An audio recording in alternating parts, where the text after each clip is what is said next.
Hello students, कैसे हैं आप सब लोग। I hope fundamentals of partnership के आपने 20 मोस्ट इंपोर्टेंट एमसीक्यू देखे होंगे और कुछ अंदाजा लग चुका होगा कि प्रीवियस ईयर में सीयूईटी में कैसे कैसे क्वेश्चंस पूछे गए थे। इस साल भी इसी टाइप के क्वेश्चन आप एक्सपेक्ट कर सकते हो। नाउ हम लोग अपने नए चैप्टर पे चलते हैं, गुडविल और चेंज इन पीएसआर। इन दोनों चैप्टर से जो जो क्वेश्चन क्लास पूछे जा चुके हैं पहले और क्वेश्चन जो पूछे जा सकते हैं वो सब के सब यहाँ पे अच्छे से डिस्कस कर लेते हैं।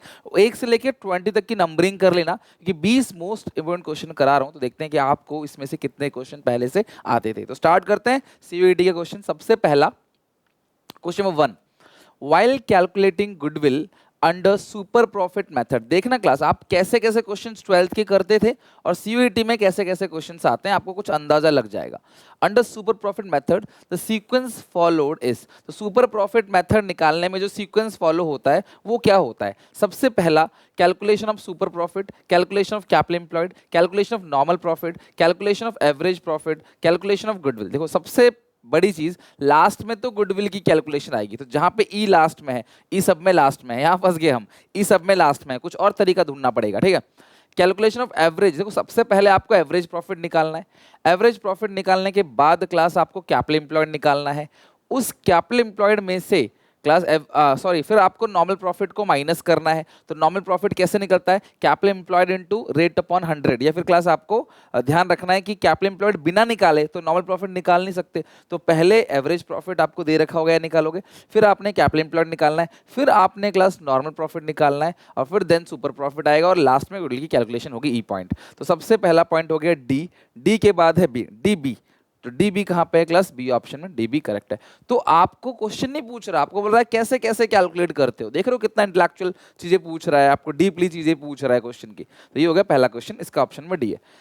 सेकंड क्वेश्चन, आप वीडियो पॉज करके खुद कैलकुलेट करके देखो। एवरेज कैपिटल एम्प्लॉयड 9 लाख है, average profit 2,80,000, normal rate of return 20%, the goodwill as per capitalisation of super profit. तो सबसे पहले सुपर प्रॉफिट निकाल लो, एवरेज माइनस नॉर्मल प्रॉफिट। तो एवरेज प्रॉफिट है आपका 2,80,000 रुपए और जो नॉर्मल प्रॉफिट है वो कैसे निकलेगा, capital employed into rate upon 100। तो कैपिटल एम्प्लॉयड कितने का है, 9 लाख का, रेट है 20%, तो 1,80,000। Super profit equal to average minus normal. कोई फॉर्मूला कुछ नहीं लिखना, आपको सिर्फ टिक करना है, ठीक है। 280 में से 180 गया तो कितना क्लास आ गया, 1 लाख। या गया super profit into 100 upon rate, formula होता है super profit into 100 upon rate. 21 जा 20, 25, 1 इंटू 5, 5 लाख। इसका भी बी ऑप्शन करेक्ट है। तो सेकंड क्वेश्चन का भी बी ऑप्शन करेक्ट है। आप भी देख लेना कि आप सही से बना पा रहे हो कि नहीं, आ रहे हैं आपके मार्क्स या नहीं आ रहे, ठीक है। नाउ क्वेश्चन में क्लास थर्ड पे आते हैं। थर्ड क्वेश्चन पे, एबीसी पार्टनर है, शेयरिंग प्रॉफिट है 3:1, they decide to share profit equally in future, journalism appear in the book 60,000, goodwill was valued 1,20,000, the partners do not want to distribute the journalism, the adjustment entry will be. सबसे पहली बात, ये 60 plus ये 20 दोनों की entry होगी gaining to sacrificing. तो मैं एक साथ एंट्री पास कर दूंगा 1,80,000 से गेनिंग टू सेक्रीफाइसिंग। कौन कितना गेन कर रहा है ये पता कैसे चलेगा, 3/6, 2/6 और 1/6, और अब रेशियो इक्वल हो जाएगी। तो ओल्ड माइनस न्यू, तो ये हो जाएगा क्लास आपका 6, 3 - 2, 1/6। ये पार्टनर सेक्रीफाइस कर रहा है 1/6, इसका क्लास आएगा 6, 2 - 2, ये हो गया 0, इसका आएगा 6, तो यहाँ पे आएगा 1 - 2 -1/6, ये गेन कर रहा है, ठीक है। कौन कौन पार्टनर है, ए बी सी। तो एंट्री जो होगी वो होगी C/A, gaining to sacrificing C/A, और ये है 1/6, तो ये 30,000 आ जाएगा। 180 का 1/6 कितना आएगा, 30,000। तो चेक करो क्लास सी ऑप्शन, C/A 30,000, इसका मतलब क्लास 3 क्वेश्चन का सी ऑप्शन बिल्कुल करेक्ट है। तो वीडियो पॉज करके आप भी ट्राई करने की कोशिश करो, देखो पूरे क्वेश्चन की प्रैक्टिस हो जाएगी, पूरे सिलेबस के, पूरे इस चैप्टर की प्रैक्टिस हो जाएगी। गुडविल और change in PSR full chapter यहाँ पे आपका अच्छे से रिवाइज हो जाएगा। मुझे स्कोर भी बताना कमेंट सेक्शन में कितना आया आपका स्कोर, इजी चैप्टर है तो जल्दी खत्म कर देंगे। Identify the factor that does not affect the value of goodwill. Change in profit sharing ratio, efficient of management, location और class market situation. तो यार इसमें क्वेश्चन बोला, identify the factors that does not affect the value of goodwill of a partnership firm. तो देखो यार, efficiency of management करता है, लोकेशन करता है क्लास, मैनेजमेंट करता है, change in profit sharing ratio नहीं करता। ये तो कुछ भी नहीं है class. Change in profit sharing ratio of partners, ये कहाँ पे आ गया? और दूसरी चीज, लोकेशन खाली लिखा है तो लोकेशन ऑफ बिजनेस की बात हो रही है। अगर क्लास यहाँ पे लोकेशन ऑफ कस्टमर भी लिखा होता तो भी क्लास आंसर यही होता कि जो कस्टमर का लोकेशन है वो भी क्लास अफेक्ट नहीं करता गुडविल की वैल्यू में। तो कौन कौन सा ऐसा है जो अफेक्ट नहीं करता? ये तीनों चीजें तो करती हैं। ये अच्छी होगी तो अच्छी गुडविल होगी, लोकेशन अच्छा होगा तो गुडविल अच्छी होगी, मार्केट सिचुएशन अगर फेवरेबल है आपके लिए तो गुडविल अच्छी होगी, बट इसका कोई लेना देना नहीं है। फोर्थ का ए हो गया।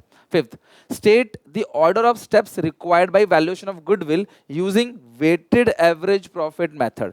तो वेटेड एवरेज प्रॉफिट मेथड से गुडविल की कैलकुलेशन कैसे की जाती है क्लास, आपको एक करके स्टेप बताना है, ठीक है। तो सबसे पहले देखो पॉइंट्स क्या क्या है। असाइनिंग वेट, वेट देना है, multiply weighted profit number of year purchase. तो यार वेटेड एवरेज प्रॉफिट को नंबर ऑफ ईयर परचेज से मल्टीप्लाई करें, फाइन गुडविल। तो मेरे हिसाब से सबसे लास्ट वाला पॉइंट जो है वो सी होगा, राइट। सबसे लास्ट वाला पॉइंट सी होगा। तो सी तो सब में है, इसमें नहीं है, तो ये ऑप्शन हटा दो। ठीक है, लास्ट वाला पॉइंट तो सी होगा। और उससे पहले मल्टीप्लाई करोगे weighted average profit in number of year purchase. C से पहले बी होगा, सी से पहले बी तो हर जगह है इन तीनों में। चलो आगे देखते हैं और पढ़ते हैं। एडजस्टेबल प्रॉफिट कैलकुलेट करोगे, वेटेड एवरेज प्रॉफिट। तो उससे पहले क्या होगा? सबसे पहले वेटेड एवरेज प्रॉफिट की कैलकुलेशन होगी, उसके बाद आपका फिर आप क्लास वेट को मल्टीप्लाई करोगे नंबर ऑफ ईयर परचेज से, और फिर क्लास आप क्या करोगे? गुडविल की कैलकुलेशन। मतलब ये लाइन बाय लाइन चलेगा, ई बी सी। तो देखो क्लास ईबीसी कहाँ है? ईबीसी यहाँ पे है, तो ये डी ऑप्शन करेक्ट है, ईबीसी। लेकिन उससे पहले भी क्या होगा क्लास? सबसे पहले जो होगा वो होगा एडजस्टेबल प्रॉफिट की कैलकुलेशन होगी सबसे पहले, फिर क्लास वेट असाइन करोगे। वेट असाइन करने के बाद आप क्या करोगे? वेट असाइन करने के बाद आप वेटेड एवरेज प्रॉफिट निकालोगे, फिर मल्टीप्लाई करोगे नंबर ऑफ ईयर परचेज से, और फिर क्लास क्या करोगे? गुडविल की वैल्यू आ जाएगी। तो इसका डी ऑप्शन बिल्कुल करेक्ट है, स्टेप बाय स्टेप। अगर आपने पढ़ा हो तो स्टेप बाय स्टेप यही होता है, लाइन बाय लाइन जो हम करते हैं, ठीक है। आप एनसीईआरटी में से देख सकते हो स्टेप बाय स्टेप कैसे होंगे। Goodwill of the firm is valued 7,20,000।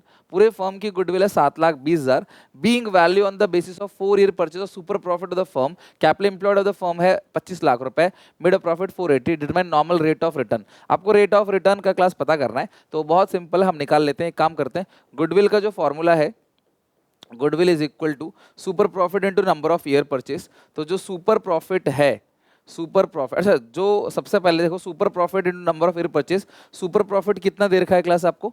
Super profit into number of year purchase. तो सुपर प्रॉफिट हमारे पास निकल जाएगा 7,20,000 को 4 से डिवाइड दो ना, 7,20,000 को 2 से डिवाइड, 3 से 180 आएगा, है ना। 7,20,000 को 4 से डिवाइड दो, 180। तो 180 क्लास आपका आ गया सुपर प्रॉफिट। अब सुपर प्रॉफिट का जो फॉर्मूला है वो है average profit minus normal profit, और हमें एवरेज प्रॉफिट तो पता ही होगा क्वेश्चन में, प्रॉफिट 480, तो उधर भेज दो। 480 है तो एवरेज प्रॉफिट है 4,80,000। ओके, इसको उधर भेज दोगे नॉर्मल प्रॉफिट, 180 यहाँ से घटा दोगे तो नॉर्मल प्रॉफिट आ गया 3 लाख रुपए का, ठीक है। अब जो फॉर्मूला है कैपिटल एम्प्लॉयड, जो नॉर्मल प्रॉफिट का फॉर्मूला है वो है capital employed into rate upon 100। तो कैपिटल एम्प्लॉयड आपको दे रखा है class 25 lakh into rate upon 100, तो ये कट गया 2 जीरो से। अब 3 लाख है और इसको डिवाइड दे दोगे 25,000 से, तो ये आ गया 12%। तो इसका बी ऑप्शन करेक्ट है, यानी कि 6 क्वेश्चन का आप नॉर्मल प्रॉफिट निकाल लो, कैपिटल एम्प्लॉयड दे रखा है तो रेट को एक्स मान के आप आराम से सॉल्व कर लो, आपका आ गया क्लास ये 12%। तो 6 क्वेश्चन का बी ऑप्शन करेक्ट है। 7, which of the given transactions are transferred to revaluation account? कौन कौन सा क्लास revaluation account में जाएगा? Goodwill appear in the books नहीं जाएगा, तो जहां जहां ई है भैया वो तो हटा दो, ये ऑप्शन तो गलत हो गया, ये जाता नहीं है बैलेंस, ये जाता है कैपिटल अकाउंट में। Worker claim 20,000 when there is no workman compen, ये जाएगा क्लास, ठीक है। डी तो जाएगा ही जाएगा।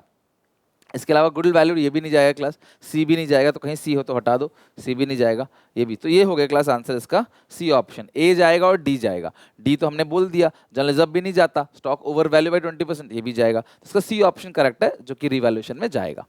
Hidden goodwill is not disclose in partners, ठीक है, not disclosed to partners, inferred from the arrangement of capital and profit sharing ratio, not considered while calculating the capital contribution of new partner, brought into books of account as an देखो ये तो पक्का गलत है class, unrecorded asset की तरह तो class treat बिल्कुल भी नहीं किया जाता इसको, ठीक है।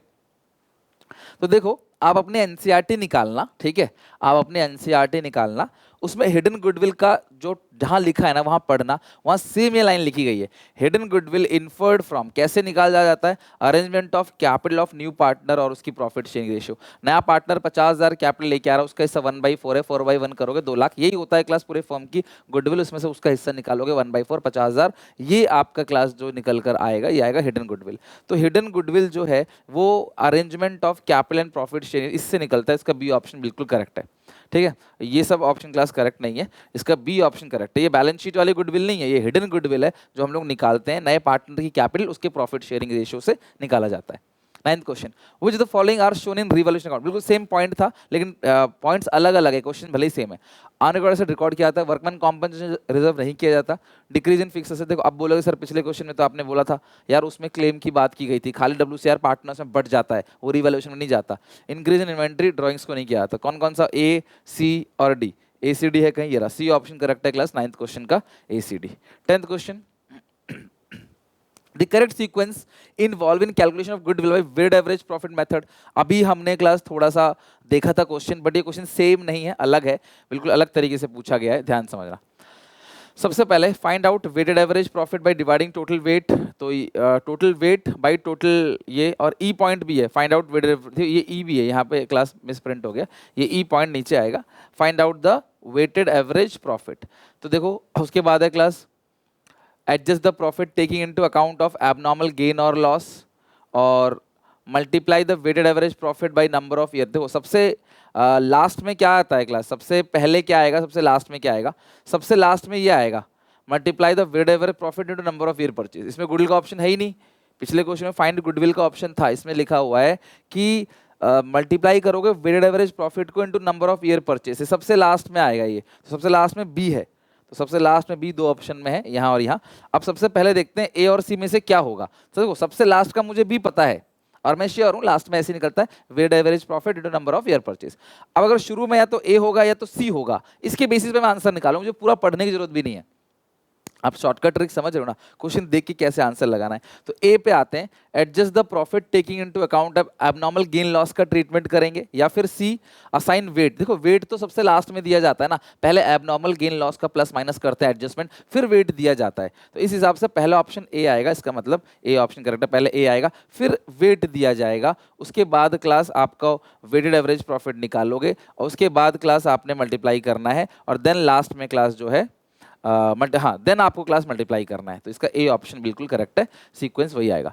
Under capitalisation method of calculating goodwill the term capital refers to, capital का मतलब क्या है, amount of standing to the credit of partners capital account, total asset excluding goodwill and fictitious asset minus outside liability, total asset minus liability, capital calculate on the basis of new partner, नए partner की capital के basis पे। देखो सारे points गलत हैं, C point बिल्कुल correct है, total asset excluding goodwill and fictitious asset, और असेट में से आउटसाइड लायबिलिटी को माइनस करते हैं। कैपिटल का फॉर्मूला क्या होता है, assets total asset minus outside liability, बस उस टोटल असेट में हम क्या नहीं लेते, गुडविल को, फिक्टिशियस असेट को नहीं लेते। According to accounting science 26 accounting for intangible asset, इसमें से बताना है क्लास कौन सा स्टेटमेंट्स करेक्ट है, choose the correct answer from the option given below. तो सबसे पहले internally generated goodwill is shown in the not recognise, ठीक है, इंटेंजिबल असेट्स में जो AS 26 कहता है कि जो आपने खुद सेल्फ जनरेट की है गुडविल, उसको आपने बुक्स में नहीं दिखानी, तो ए ठीक है, तो यहाँ पे एक ऑप्शन ही नहीं है, तो इस हिसाब से ऑप्शन सिर्फ इन दोनों में होगा। अब मुझे बी और सी को देखना है बस, और किसी को नहीं देखना, DE छोड़ दो आप, ठीक है, मुझे DE गलत है, पक्की बात है, DE गलत है, ठीक है। और देख लो ना, purchase goodwill is not recognised asset, गलत लिखा है, can be written off evenly beyond 10 year depreciating upon the nature of asset, ये भी गलत लिखा है क्लास। तो 10 ईयर तक के अंदर ही राइट ऑफ करना होता है, लिखा है 10 से ज्यादा ईयर, तो ये गलत लिखा हुआ है। अब हमें देखना है बी और सी में कौन सा सही है। Self generated goodwill is accounted in the books, यार साफ लिखा है, सेल्फ जनरेटेड गुडविल को बुक्स में दिखाना है, भैया नहीं दिखाना होता है, ऊपर लिखा तो है क्लास आपने सेल्फ जनरेटेड गुडविल को नहीं दिखाना, तो बी गलत है, इसका मतलब सी सही है। Intangible asset should be written off as far as possible but not excluding its estimated life, तो लाइफ जितनी भी होती है ना क्लास, उससे ज्यादा आपको लेट लेके नहीं चलना है, लाइफ के अंदर अंदर राइट ऑफ कर देना है, ठीक लिखा है, बी तो पक्का गलत है, तो ए सी करेक्ट है, इसका मतलब डी ऑप्शन करेक्ट है।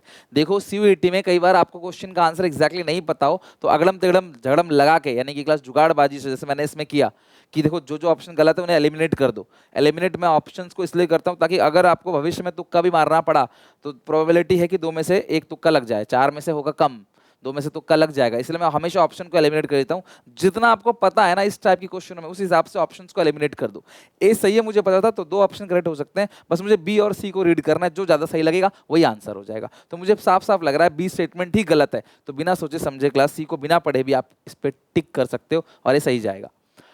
एबीसी पार्टनर्स है क्लास, इनकी रेशियो है 5:3, 1 अप्रैल से वो कहते हैं रेशियो इक्वली शेयर करेंगे। कौन क्लास? बी का गेन और सेक्रीफाइस, सिर्फ बी का बताना है, सबका मत निकालना, बी का बताना है। तो बी का कैसे बताओगे? ओल्ड रेशियो है 3/10 और जो न्यू रेशियो है वो है क्लास इक्वली यानी 1/3, तो 30 हो गया, 3 3 जा 9 -10 -1/30 यानी गेन कर रहा है 1/30। ए ऑप्शन करेक्ट है, गेन हो रहा है 1/30। ठीक है, 14 क्वेश्चन पे आओ class, come to 14 question. 14 question, ABC partners हैं, इनकी रेशियो है 4:3:2, ये बाद में रेशियो 2:3:4 करेंगे with effect of 1 April and except of balance sheet देखकर WCR 65,000 है। At the time of reconstitution a certain amount of claim determine which for which B share of loss अगर 5,000 का है। अच्छा, बी का loss अगर 5,000 का है तो बी का शेयर कितना है क्लास? 4 3 7 2 9, 2/9, तो 9/2 कर दो क्लास इसका 45,000। अगर देखो B share of loss amounts to 5,000, B का लॉस 5,000 है, बी का शेयर है 432 यानी कि 4 + 3 7, 2/9, तो 9/2 कर दो क्लास। तो पूरे फर्म का जो लॉस आ गया वो आ गया क्लास 22,500। पूरे फर्म का जो लॉस आ गया वो आ गया क्लास 22,500। 65,000 रुपए क्लास यहाँ पे ऑलरेडी पड़ा हुआ है WCR। तो क्लेम पूछा है, the claim for WCR would be, claim कितना होगा? प्लस 65,000 या 87,500। यहाँ पर ऑप्शन है नहीं कुछ, या कुछ मिस्टेक कर रहे हैं? एक बार देखो, हमारा 87,500 आ रहा है। मैं फिर से रिपीट करता हूँ, एबीसी 3 पार्टनर्स हैं, एबीसी 3 पार्टनर्स हैं, इनकी द रेशियो जो है वो है 4:3:2, 4/9, 3/9, 2/9। Decide to share future profit equally, ठीक है, इक्वली फ्यूचर में शेयर करेंगे। फ्यूचर प्रॉफिट लॉस नहीं, इक्वली नहीं, they decide to share future profit in the ratio of 2:3:4, 4 3 7 2 9, 2/9, 3/9, 4/9 with effect from the 1 April and extract of balance sheet ने, balance sheet के अंदर WCR आपको दे रखा 65,000 का। At the time of reconstitution a certain amount of claim on workman compensation was determine, एक claim को determine किया और for which B share in the loss 5,000 है। तो बी का जो लॉस हो गया रिवैल्यूएशन में वो 5,000 हो गया। तो आपको क्लास पूरे फर्म का लॉस, अच्छा ये क्या कर दिया मैंने, इसको 9/2 क्यों कर दिया ना, बी का 3 होगा ना, फिर 3 1 जा 3, 3 3 9, 5 3 15,000, सॉरी 15,000 का क्लास ये आपका टोटल आ गया 15,000। 65 + 15 80, 65 + 15 यार ये पता नहीं क्या कर दिया, 80,000 ही आएगा। डी ऑप्शन करेक्ट है। मैंने पता नहीं 22,500 कैसे ले लिया, 2 कहाँ से ले लिया? अब ये बी का लॉस है, मेरे पास बी का लॉस है 5,000, बी का हिस्सा है 3/9, 9/3 उल्टा कर दो, पूरे फॉर्म का लॉस है 15,000, 15 का लॉस हो गया, 65,000 पहले से था, इसका मतलब 80,000 का क्लेम है, 80,000 का क्लेम हो गया, 65 यहाँ, तो 15,000 रुपए क्लास आपका नुकसान हो गया टोटल, और बी का हिस्सा 5 है। Which the following statement is correct? Goodwill is fictitious नहीं, goodwill क्लास वेस्टिंग एसेट भी नहीं है, fictitious एसेट भी नहीं है क्लास, करंट एसेट भी नहीं है, goodwill है क्लास नॉन करंट एसेट के अंदर आता है, property plant equipment and intangible assets के अंदर, इंटेंजिबल्स के अंदर आता है। तो goodwill एक इंटेंजिबल एसेट है, 15 का हो गया डी, आसान था। When goodwill is not purchased, goodwill अगर परचेज goodwill नहीं है तो goodwill not shown in balance sheet, correct है class, shown in balance sheet, partly shown में नहीं, ए है क्लास 16 का। अगर goodwill class self generated goodwill है, परचेज goodwill नहीं है तो बुक्स में उसको नहीं दिखाना है। नेक्स्ट है class 17, excess amount that a firm gets over and above the market value of asset. अगर मेरे पास एसेट 80 लाख की है लेकिन मैं डिमांड कर रहा हूं क्लास बिजनेस को बेचते वक्त मुझे 1 करोड़ चाहिए, तो जो फालतू अमाउंट है वो किसका ले रहा हूं क्लास? गुडविल का। कई बच्चे सुपर प्रॉफिट लगा देते हैं, सुपर प्रॉफिट नहीं होगा, इसका आंसर क्लास होगा गुडविल, 17 का डी। 18 पे आओ, fill the blanks, investment that are made in another enterprise. अगर आप किसी दूसरी कंपनी में मतलब इन्वेस्ट कर रहे हो, फर्दरेंस ऑफ ओन बिजनेस, अपने बिजनेस को एक्सपेंड करने के लिए, ध्यान रखना class, investments that are made in another enterprise for the furtherance of own business, अपने बिजनेस को बढ़ाने के लिए आप किसी और में इन्वेस्ट कर रहे हो। जैसे मैं अकाउंट सी को बीएसटी पढ़ाता हूँ बेसिकली, लेकिन मैंने इंग्लिश के लिए, मैथ्स के लिए किसी और के साथ कोलैब कर लिया, उसके बिजनेस को खरीद लिया मान लो, तो ये सारी चीजें जो होती है उसको बोलते हैं ट्रेड इन्वेस्टमेंट। आप व्यापार कर रहे हो ना क्लास, ट्रेड इन्वेस्टमेंट। लेकिन अगर आप इन्वेस्टमेंट करते हो सिर्फ ब्याज कमाने के लिए, इंटरेस्ट को जनरेट करने के लिए कि सर एक कमाई हो जाएगी, उसको बोलते हैं non trade investment. So investment that are made in another enterprise for furtherance of own business, उसको बोलते हैं trade investment. As per AS 26 अभी पढ़ा था, इंटेंजिबल एसेट होता है, अकाउंटिंग फॉर इंटेंजिबल एसेट। नाम क्या होता है? Accounting for intangible asset. हम लोग सेल्फ जनरेटेड गुडविल को बुक्स में नहीं दिखाते। रमन राजन पार्टनर से इनकी रेशियो है 3:1, वो बाद में रेशियो को चेंज करेंगे 2:1 में। Due to change in profit sharing ratio Rajan gain sacrifice. आपको राजन का निकालना है। ओल्ड है 1/4, न्यू है 1/3, 4×3 = 12, 3 में से 4 गया, -1/10 गेन हो रहा है 1/10, यानी कि ए ऑप्शन करेक्ट है। 1/12 जो है वो गेन हो रहा है, राइट। तो इसके साथ हमारे क्लास 20 के 20 क्वेश्चंस हो गए। आपने देखा कैसे सीक्वेंस बेस्ड क्वेश्चन आते हैं, कैसे स्टेटमेंट बेस्ड क्वेश्चन आते हैं। आई होप आपको काफी आइडिया लग चुका होगा।